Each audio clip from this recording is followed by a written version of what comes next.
Dusk had settled in with its haze and half-light when I came upon the miller's cabin. It lay beside a deep river where a water wheel turned and creaked in the quiet of early evening. This was one of the homes where the man they called Grant had placed one of his foundlings. I could feel it. I was eager for what would soon follow, but I lingered to take some pleasure in the use of the endowments that gave me such prescience and power. I'd almost not received these gifts, as long ago they'd been denied me by a Shason, even after all my hard work and study. The memory angered me, and I began to move toward the house swiftly and silently. I could feel the tug of my long cloak over my shoulders, but paid it no mind. My body was only a vessel anymore. I waved a hand and the door shattered into 1,000 splinters, the sound of it loud in the twilight. I swept through the doorway and found a young boy, backed up against a wall, crying for his father.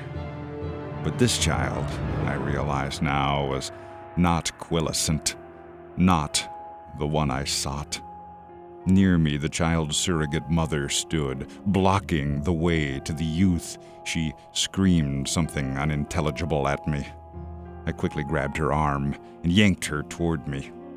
Just as a man entered from another room, I raised my free hand and called forth the will, summoning its power and using the woman's spirit to give life to my rendering. A dreadful cry escaped her lips, but died in her throat as her life's essence quickly ebbed.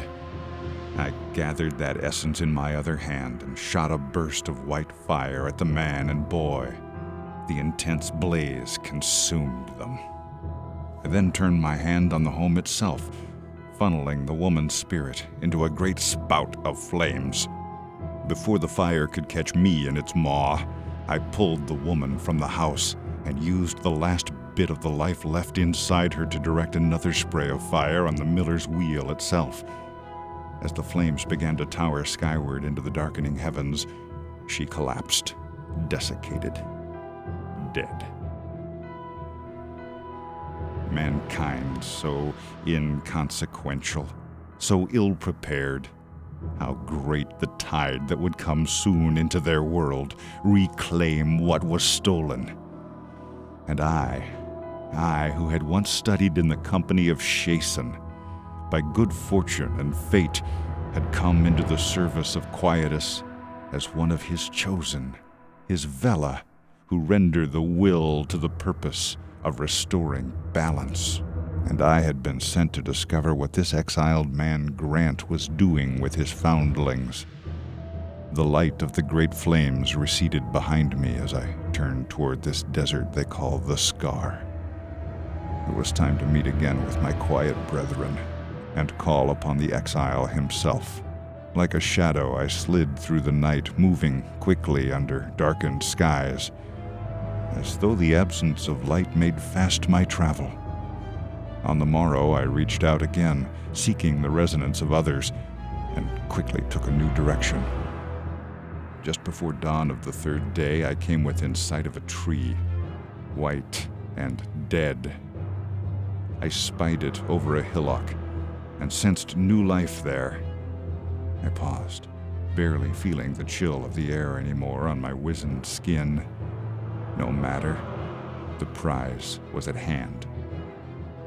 As I stood there, I saw the sun-worn exile arrive, retrieve the child, and take his way back into the Scar.